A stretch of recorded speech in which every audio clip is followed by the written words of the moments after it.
Good morning, good afternoon, good evening, ladies and gentlemen, wherever you may be in the world, and welcome to this week's Gift of Healing TV. I am delighted to welcome back, because both of these people have been guests on the programme before, Junie Moonschreiber and David MacLeod. I'm going to introduce them briefly with a short bio, and then we're going to go straight into our topic of conversation. What is the difference between being selfish and being true to yourself? So let's start with Junie.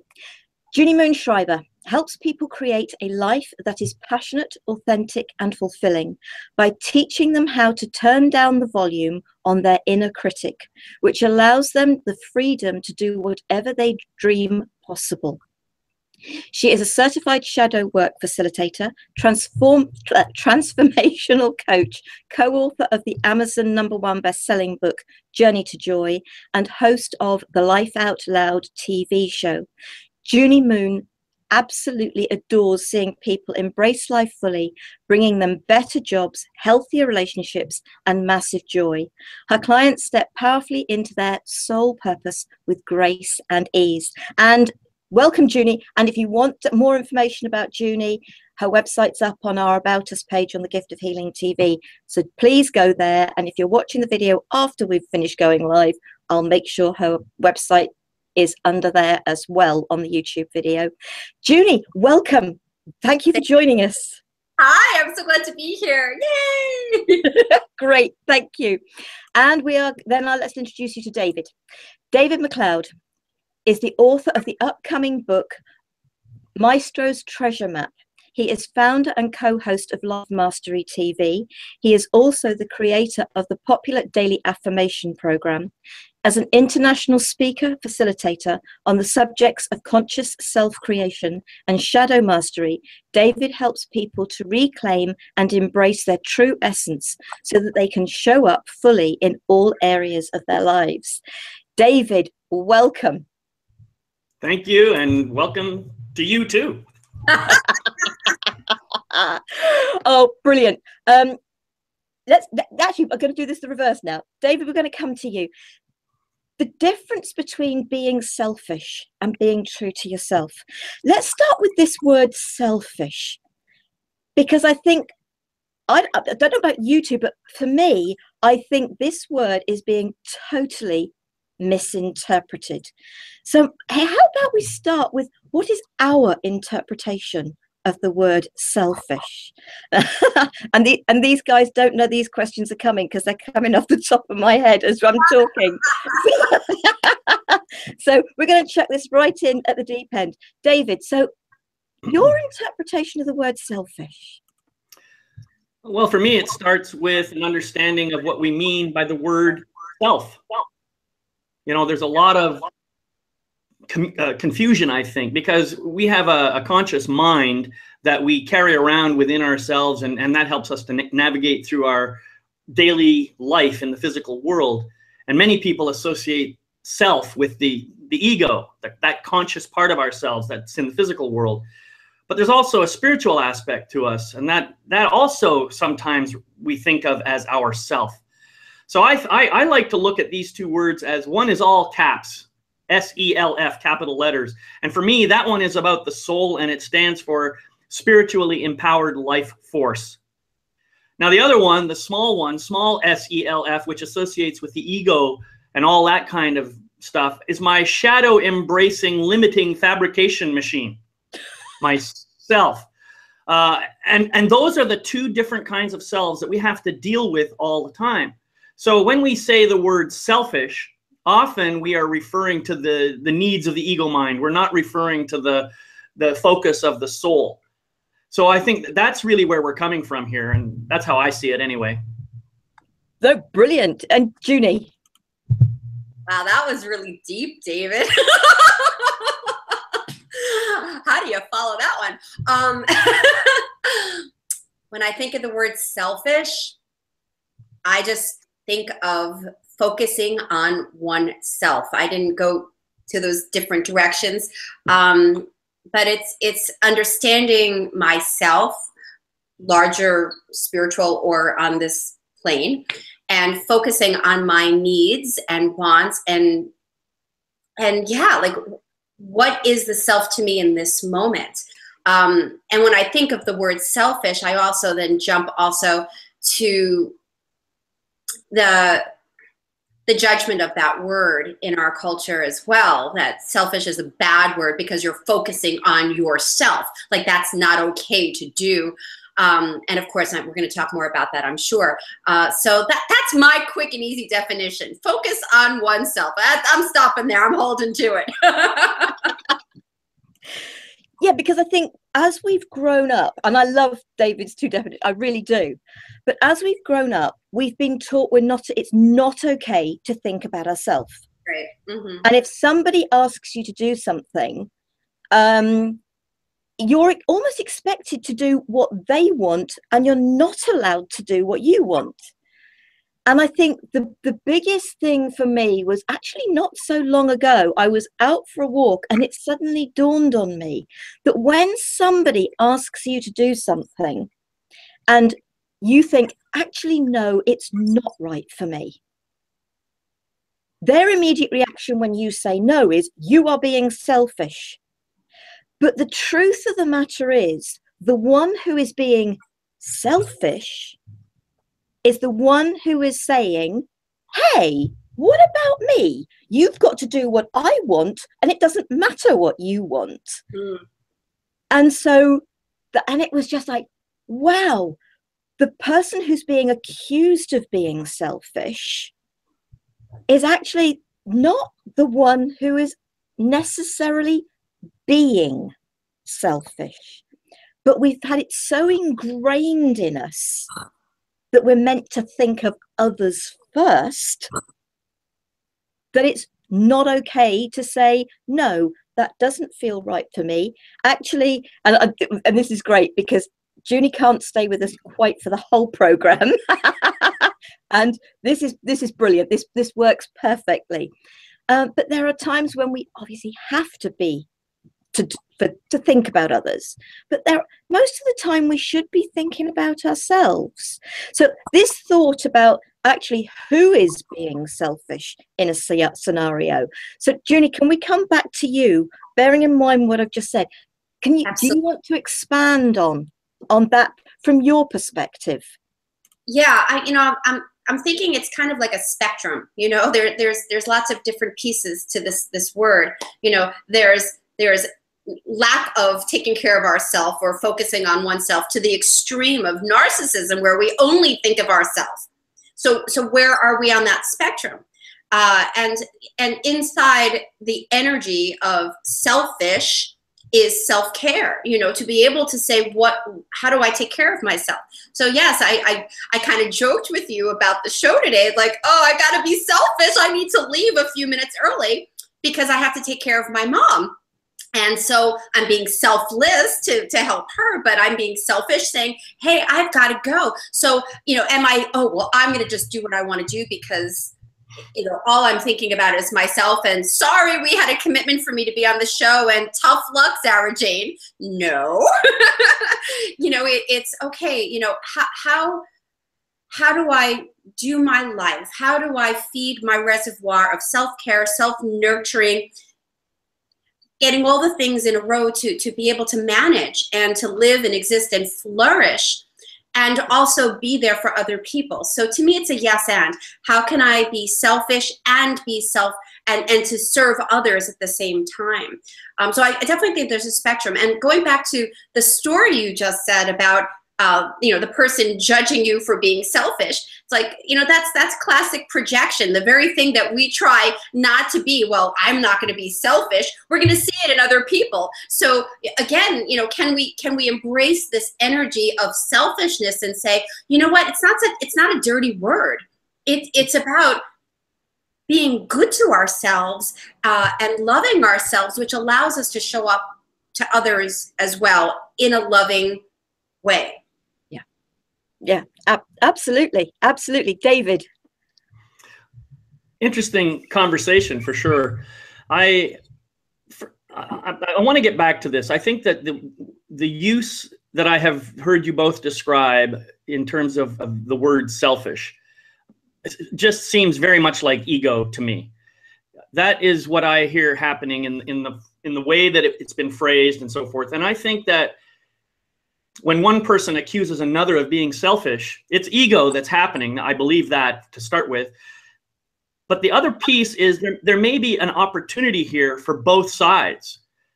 If they're willing to descend from their head and get down into their heart and start looking at what's really going on, there's an opportunity. If someone says to me, you're being selfish, I could take a breath into that and I can pause and I can say, am I really being selfish in this moment?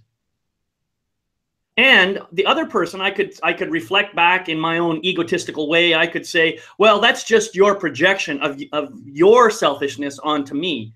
That's just me getting caught in my ego and creating a conflict. Whereas if I simply look at it and say, maybe there is a way in which I'm being selfish here. Maybe there's a way for me to diffuse that energy and find out what it is that other person really wants from me, because it probably isn't that thing. They don't want me to stop taking care of myself. I don't think that's really true. I think instead what they're looking for is they're looking for connection or love or something, and they want to feel it from me right now. That's what they're coming from. So when they say, what about me? Then I can just say, well, yeah, what about you? What is it that you really want from me right now in this moment? Because I have to go and do this thing over here. What do you want from me right now? So I don't know. Who is being selfish in either case there? Maybe both, maybe neither. I don't know. And I really do think it's what is the scenario? What is the scenario? Is this somebody that has asked you numerous times to do exactly the same thing? Mm-hmm. In which case, isn't it about time they've learned to have done it themselves? Is this something new? But is it something that really, really doesn't resonate with you? Mm-hmm. And I think it feels wrong for you. Mm-hmm. And I think, sort of, it's like me inviting people onto programs. For some people, it's right. For some people, it doesn't resonate with them. And yes, from the word, almost that word that you use that word selfish, if you use it on another, it's almost as if you're going into judgment of that other person. And if the one thing we've got to stay out of is judgment, and we'd like people to stay out of judgment of us, there are times that there are things that we end up by doing that maybe wouldn't be our choice. And bless them, that's usually to do with families. And don't get me wrong, I love my family dearly. But there are times when it's like fairly recently, I've ended up by driving my mum home from Bournemouth back down to her home in Torquay. That's taken a whole day out of my life to do that for her. But that's fine. There are times, and you're helping your mum today, Junie. There are times when there are those type of things we need to do. But actually, if my whole family want to get together, every single one of them, and it's getting huge and ridiculous, the size of the family now, with sisters and nieces and nephews and great nieces and nephews and whatever, my reaction would almost be, I love you all, but I love you all in small doses and one at a time, not all together. And I think we do have to start, can I get pleasure out of being with the whole blooming lot, 15, 20 of you, however many it is, all in one go? Or actually, would I love to spend a little bit of time with each of you individually? And I suppose I'm raising this thing about families because we're coming up to Christmas. And so thoughts about that, because it is always about the scenario, but thoughts about that. Should we learn to say, love you all, want to see you all, but can we do it in smaller quantities, please? David, let's come back to you. Mm-hmm. Yeah, I resonate with that. I think that it sounds to me like what you're talking about is being able to set healthy boundaries for ourselves. Yeah. And I know that in my own life, especially in my early life, I really didn't have clear boundaries. My understanding of life when I was very young is that my job was to please all the adults in my life, to try and make them happy, try not to, rock the boat or stir the waters or anything like that. That my job was to kind of keep the peace. And in the process of doing that, I was giving up myself, and I was getting more and more resentful and angry as a result of this over a course of about 40 years. Anger that I didn't see because it was so gradual in developing, but everybody else saw it, that's for sure, and they sure felt it. And so at some point, because I had not done the work necessary to learn how to create my own boundaries, I got to a place where I actually had to say no in the biggest possible terms I could come up with. And that form for me, the only way I could figure out how to do that without really hurting people was to leave, to escape, to get away from them, to move far away. So that's essentially what I ended up doing. And I know that my family have a lot of judgment about me for having done that, and I'm okay with that. I'm okay with that. They can have their judgments. They can remember me the way they saw me 25 years ago or however many years ago it was. And I know in my heart that I've done the right thing. And that's okay with me. So if they're upset about it and they don't want to have anything to do with me, that's their business. I feel sad about that, but it's their life. And I had to choose my life.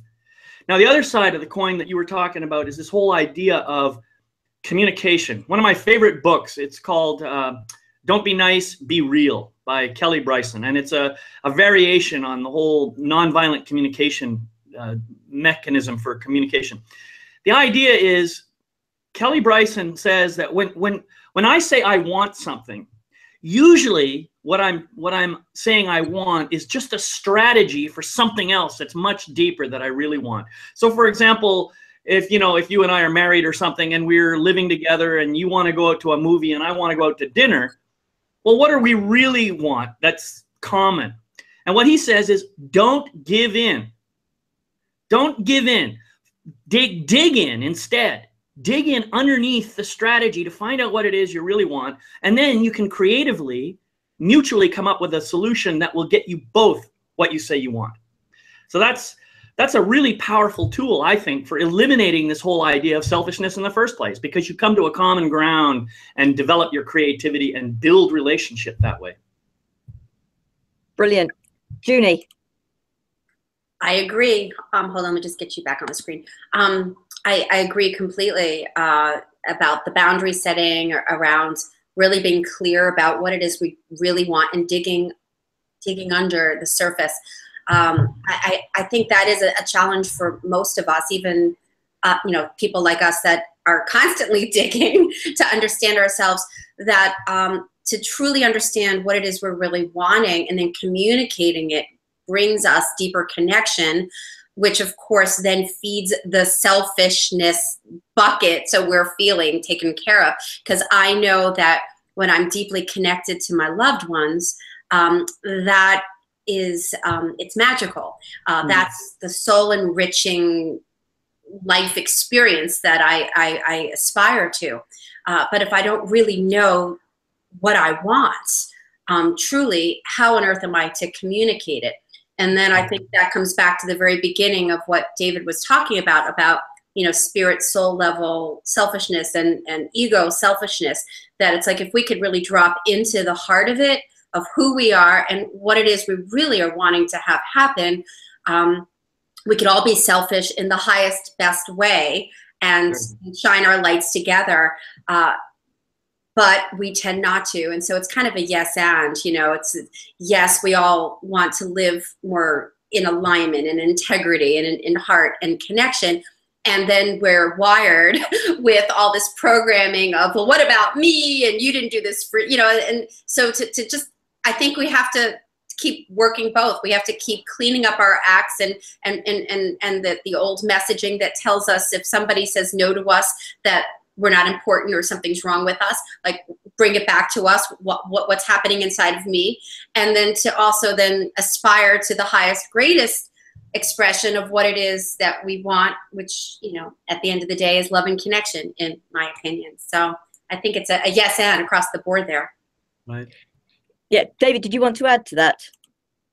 Well, I was going to mention at one point, something that Junie said just triggered a thought, and it has to do with, if let's say that you have asked me to do something and then I don't do it. I think part of the question is, did I have an agreement with you or a commitment to actually do that thing? So we really have to look at our agreements as well. I mean, if you're just right now in this very moment asking me to do something, I say, well, that's not going to work for me. I've got X, Y, or Z or whatever. That's one thing. We're in the negotiation phase at that point. But once an agreement is made, a different dynamic comes into play. And it might be exactly right where I've made an agreement with you, for example, and you say, David, you said you were going to do X, Y, or Z, and you didn't do it. What's going on? That's a perfectly valid way to be for you. And in fact, I call that holding me accountable, not necessarily being selfish at all. So I just wanted to bring that awareness as well. No, and absolutely, if we say we are going to do something, whether we wanted to do it or not, we should then stick to it. Because I think that's the thing, isn't it? You know, we say yes to please somebody and then don't do it. We're letting not just them down, we're letting ourselves down. The truth is, if you do not want to do something, it is not right for you, doesn't resonate with you, whatever the reason is, just be honest at the absolute outset and say no. Honesty has to come into it. I'm really sorry, that doesn't resonate with me. No, that's not for me. I really hope, and I'm going to tell you right now, if you're not sure, say, can you give me half a day? And I will come back to you with a yes or a no. And you are honest. Now, a very special friend of mine, for those, some people want to class him as my partner. We own the house together. We are friends. He's a door-to-door salesman, and he's a salesman, and he goes out to people's houses to sell things. And the number of times he gets, we just want to think about it. We just want to think about it, and I will get back to you, means no. It is so rare that he ever gets a phone call.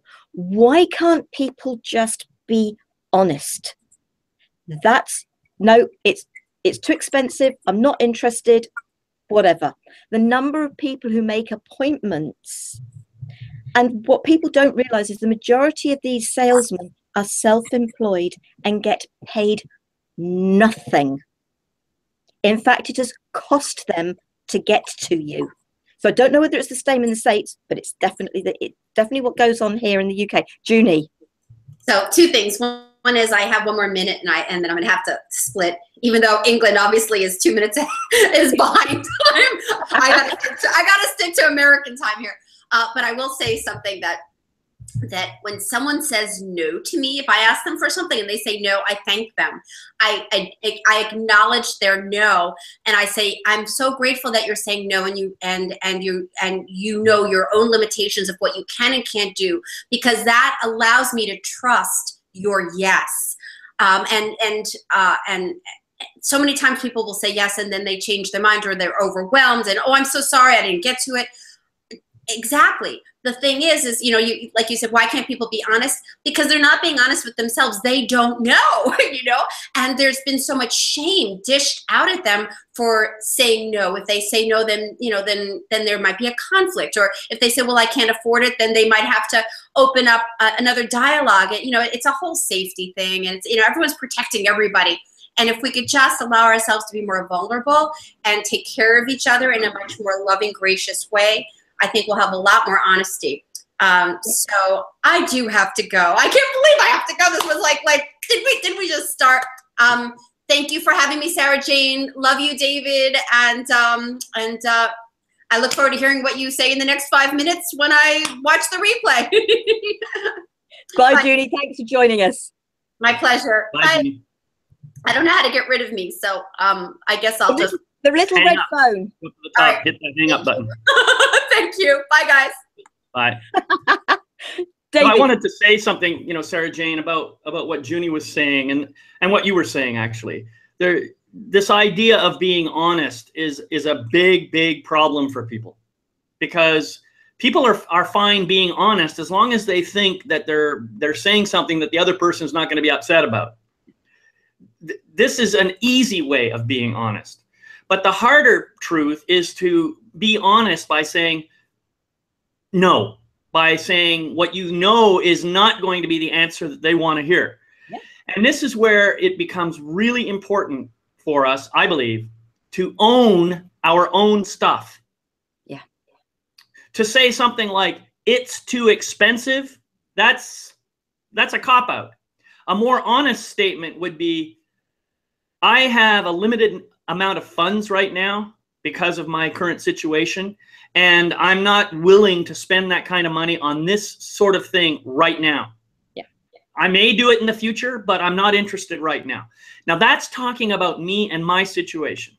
It's not talking about the thing being too expensive. Do you see? Yeah. There's a difference in that kind of talk. And when I say that, the other person simply cannot argue. Yeah.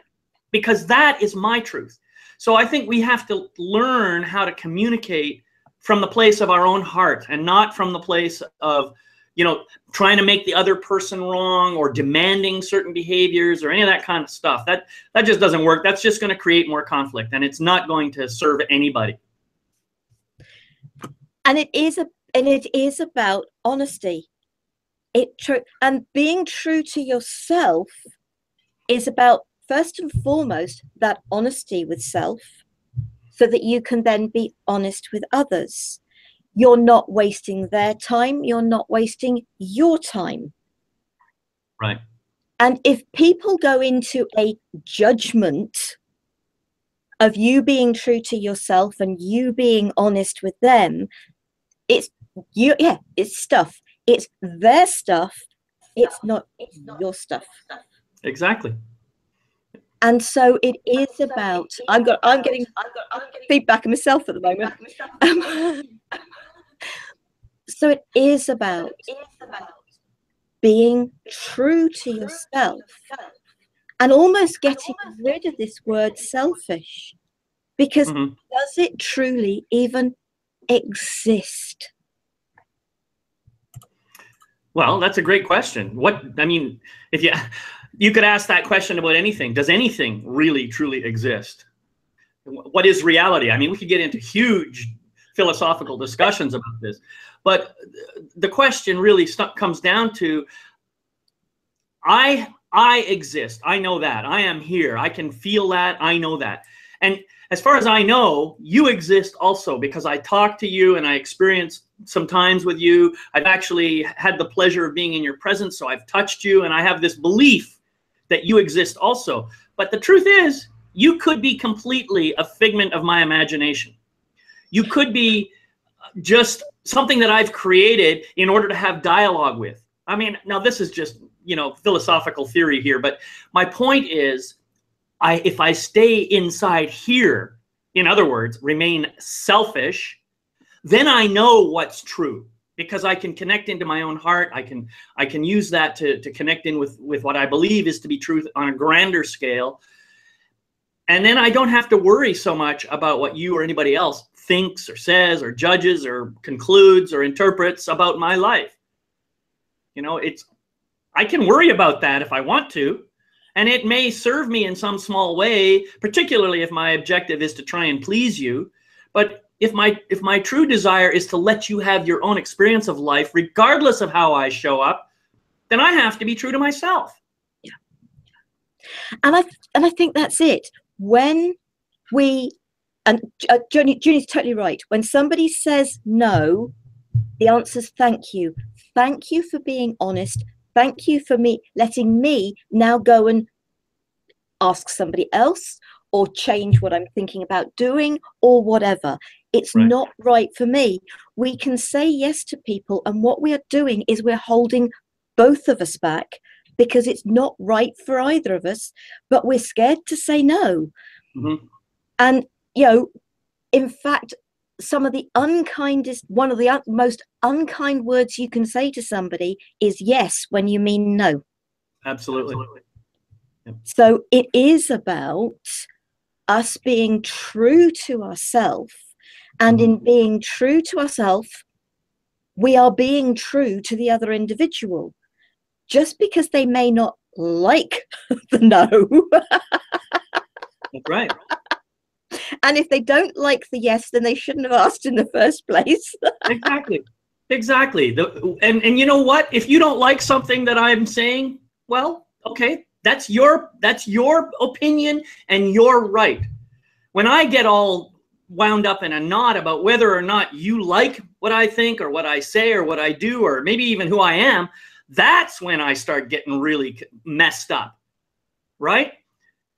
And I know that if I am honest with you and open and truthful, even if you don't always like the way I show up, at least you'll know you can count on me for honesty. That's what I believe is what we're trying to get to here. And I think it is. It is about honesty. At the end of the day, it is showing up as true to yourself, that you can be totally true to others, even if it doesn't feel like it to them. Mm-hmm. And I think that's the joy of it. We are such amazing beings. And I think we've all been brought up with this with so many different things ingrained into us. And it is learning to undo, to rewrite, and to start thinking differently. It doesn't stop us from caring about others. It actually means that I think we go into a greater caring of others because we've learned to care for ourselves. Mm-hmm. Does that make sense? Oh, absolutely. I think as as we've been talking about this, a thought has been coming to my mind about freedom. And the idea, to me, one of the greatest freedoms I think that we can create for ourselves is to stop worrying so much about what other people think. I think many of us, maybe even most of us, maybe even all of us, to some degree, let ourselves get concerned by what other people think. Now, the problem is we really don't know what they think. And so we're projecting onto them what we imagine they're thinking, and then we judge ourselves for, whatever it is that we pretend they're thinking. It's a complete mind, well, I won't use that word. It's a way of screwing ourselves, okay? Yeah. And if you want to free yourself, stop worrying about what other people think. Simple as that. Now, maybe it's not so simple. Easy to say, maybe not so easy to do. But every time I recognize that I'm worrying about what someone else is thinking, I simply ask myself, well, what are they really thinking? Have they told you? Have they told you what they're thinking? And then I say, no, they haven't told me. So I'm making this up. It's completely in my mind. Therefore, I just let it go. Now, on the other hand, if I really want to know what they're thinking, then I can go and ask them, what do you think about this? And that way I eliminate the made-up story that's in my head, and I get down to some facts, some data, and then I can have something that will help me. So all of it is about freedom. And isn't it, oh wait, this is a variation of what Jesus said about learn the truth and the truth shall set you free. Well, that's what we're talking about here. Oh, absolutely. And the truth of the matter is that I love this. We're all worried about what other people are thinking about us. We're going down the high street and we're worried about what other people are thinking about what we're wearing, etc., etc. Actually, folks, they're not thinking about you at all. They probably haven't even seen you because they're worrying about the stuff that's going on in their life. Yeah, they're probably standing there worrying about what you're thinking about them. And the truth is, you haven't even seen them. Yeah, probably. Because, this is it. And I suppose this is, I spent so many years of my life worrying about what other people thought about me. Mm-hmm. And when that awakening, that adornment came of, oh my God, actually, are they even thinking about me? No, they're not. Because when I walk down the street, I'm thinking about, right, where am I going? What do I need to get? What am I doing? What have I got to do next? Etc., etc., etc. I'm not I have to obviously watch when I'm going to cross the road, and I try not to walk into people. And I remember a friend one day, I was beetling up when I was still working in an office. I used to beetle down into town and I would just go. I knew where I was going and I would need to get back to work again. And this guy, a friend of mine, 6 foot plus tall, 3 foot wide. I mean, he was massive. And he came charging up to me and he said, "You ignored me." I hadn't even seen him. I said, I didn't ignore you, I didn't see you. And your immediate reaction would be, hang on, 6 foot plus tall, 3 foot wide, how the heck could you miss it? Exactly. but that's we're worrying about what others think, and they're not. And do you know what? If somebody asks you to do something and you say no, if they don't like the no, or if you ask somebody and they say no, as you said, ask. Mm-hmm. Okay. If you want to know why, ask why. But do we need to know why? Maybe maybe it would help to ask, because maybe our wording hasn't been that they've understood what we've meant. Mm-hmm. And then we go back into this whole thing of what you hear and what I've said can actually be two different things. Exactly. Yep. Yeah. So I think that's the important thing, is we have to realize we always know what we mean. Whether Mm-hmm. we have explained it to help somebody else understand what we mean. And so I think this whole thing of being true to self and being selfish, there are people who you may class as being selfish, but are they? Are they really? Or are they just being true to themselves? But some are true to themselves to the detriment, possibly, of others. But are they? We all have to live our lives in a way that makes us happy, helps us to feel fulfilled, and hopefully is still supportive of others, as Junie is being today. Right. Exactly. Yeah, I think that, I don't like the word selfish. I never have, No. Especially when it was applied to me.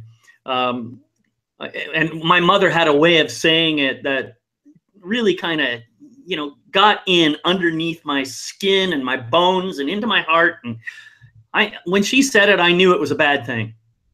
There was no question about that in my mind. But over the years, as I've reclaimed the truth of who I am, and I've begun to understand what it really means to be selfish, I actually applaud people who choose selfishness. Yeah. Especially if it's the heartfelt kind of selfishness that we were talking about early on. In that case, I completely applaud it. And that is the sort of thing I want to see more people do, is honor the truth of who they really are, not be afraid of saying yes or no, but choosing the yes and the no based on what's true for them, and not based on some idea of, well, I'm doing this because I want to please you. Yeah. If my only purpose in choosing a yes or a no is to try and please you and get your approval, then I'm in shadow. There's a shadow going on for me that I need to do some work on. But if I am choosing to please you consciously, because I really want to do something for you, because I love you, I care about you, then that is a different thing. I'm doing it consciously now. It's not really in shadow anymore. Okay? But I know that I have the power to say no, even though I'm choosing to please you. And ultimately, choosing to please you might be a selfish act too, because really it makes me feel good when I please you. but isn't that just it? Sort of, sometimes, yes, we do wish to please others, and we do things for them, but we should do that and get the pleasure as well. And this is where we do things for other people because it gives us the pleasure to do that. And we should allow others to do things for us because that gives them that pleasure to do it. If it's not giving them pleasure, I wish they wouldn't do it. Exactly. But I think that think about, if you're doing something for somebody, I was having a conversation with somebody fairly recently, and something happened, and somebody did something for them, but they did it for them, taking a decision that that's what they thought this person would want. And so they did it for this person, but they did it because they wanted something in return. Mm. Now, they got to choose what the in return was, but the person who was the initial receiver didn't get to choose the initial. So that goes back to that, what are other people thinking? Us trying to think for other people. Stop doing it. If you wish somebody's help, support with something, and you're happy for there to be an exchange, ask that person if they will help and support you. And say, I am happy in exchange. What would you like me to do for you? Don't make an assumption. Ask them. And we would all be a lot happier, because this individual who received this thing, it was actually really inconvenient for them. It wasn't right for them, but they felt they really ought to do it. And then, of course, the real reason for it came out. So maybe we've got, with everything, going back to this worrying, we have to stop thinking for other people and allow people to think for themselves. Exactly. Yeah. Mm-hmm. So, I mean, is there anything, because we're coming up close to end, is there anything else you'd like to add to this? Well, I think my encouragement to people would be to be true to yourself. And when you are true to yourself, then you can look at your actions towards other people and notice whether you're being in alignment with who you really are.